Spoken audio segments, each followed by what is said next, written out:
This is Top Accolade Global News Update. I am Abiodun Mohammed. A Pakistani court has suspended the conviction and 3-year prison sentence of former Prime Minister Imran Khan in the state gift depository case. The two-member bench of the Islamabad High Court (IHC) on Tuesday ordered Khan's release on bail. Khan, aged 70, was convicted on August 5th by a trial court for not disclosing gifts he received from foreign governments and leaders during his premiership between 2018 and 2022. The cricketer turned politician, who is facing more than 100 cases since he lost a confidence vote in the parliament in April 2022, is jailed in the northwestern Attock city, about 88 kilometers from Islamabad. Khan was also barred by the country's election commission from contesting elections for 5 years following his imprisonment. The IHC's decision came days after Pakistan's Supreme Court observed that the trial court verdict had procedural defects. Earlier on Tuesday, Khan's Pakistan Tehreek-e-Insaf (PTI) party filed a plea before the IHC seeking a ban on authorities rearresting Khan.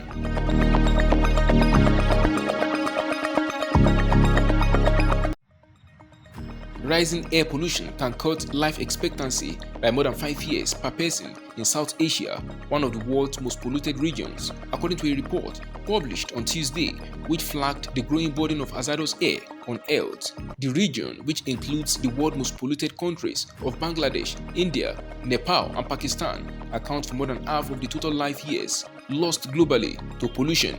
The University of Chicago's Energy Policy Institute (EPIC) said in its latest Air Quality Life Index, rapid industrialization and population growth have contributed to declining air quality in South Asia, where particulate pollution levels are currently more than 50% higher than at the start of the century and now overshadow dangers posed by larger health threats. People in Bangladesh, the world's most polluted country, stands to lose 6.8 years of life on average per person compared to 3.6 months in the United States, according to the study, which uses satellite data to calculate the impact of an increase in airborne fine particles on life expectancy.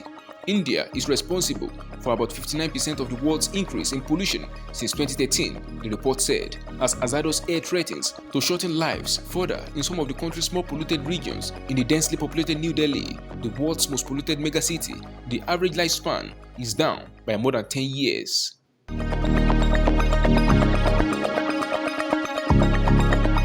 US Commerce Secretary Gina Raimondo met China's Premier Li Qiang in Beijing on Tuesday, a second full day of talks with top Chinese leaders on balancing business ties and national security concerns. Raimondo is the latest Biden administration official to visit China in a bid to strengthen communications, particularly on economy and defense, as friction between the world's two largest economies threatens to shake commercial ties. Earlier on Tuesday, Raimondo told China's economic czar and a direct counterpart, Li Feng, that the US does not seek to decouple from its geopolitical rival. A confidant of President Xi Jinping, he took up the post of China's economic czar in March, having earlier run a powerful state planner who replaced former Vice Premier Liu He, a Harvard-trained economist and fluent English speaker who had been popular among US officials. Prior to a meeting with He, Raimondo and Tourism Minister Wu Eping agreed to hold the 14th China-US Tourism Leadership Summit in China in the first half of 2024.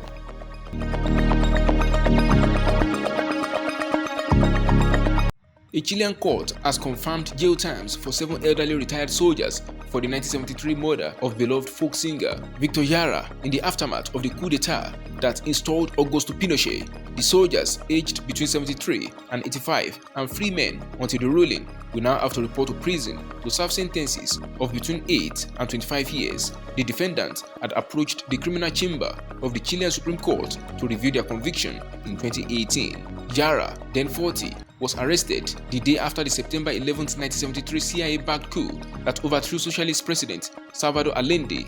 He had been held, along with some 5,000 other political prisoners, in a sports stadium where he was interrogated, tortured and killed. His body was found days later, riddled with 44 bullets.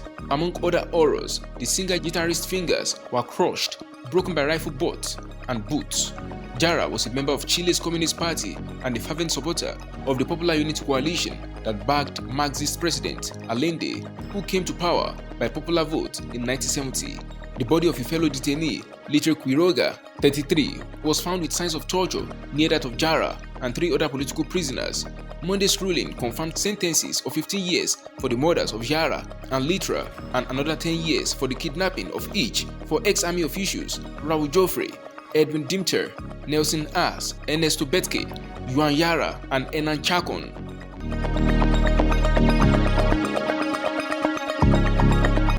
Toyota on Tuesday said it has suspended operations at all 14 of its assembly plants in Japan due to a production system malfunction, bringing domestic output to a standstill at the world's biggest selling automaker.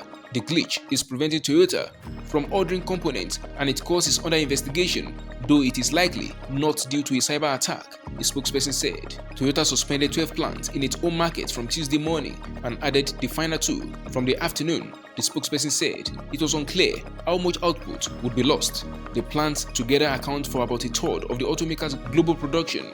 Toyota's domestic production had been on the rebound after a series of output cuts it blamed on semiconductor shortage.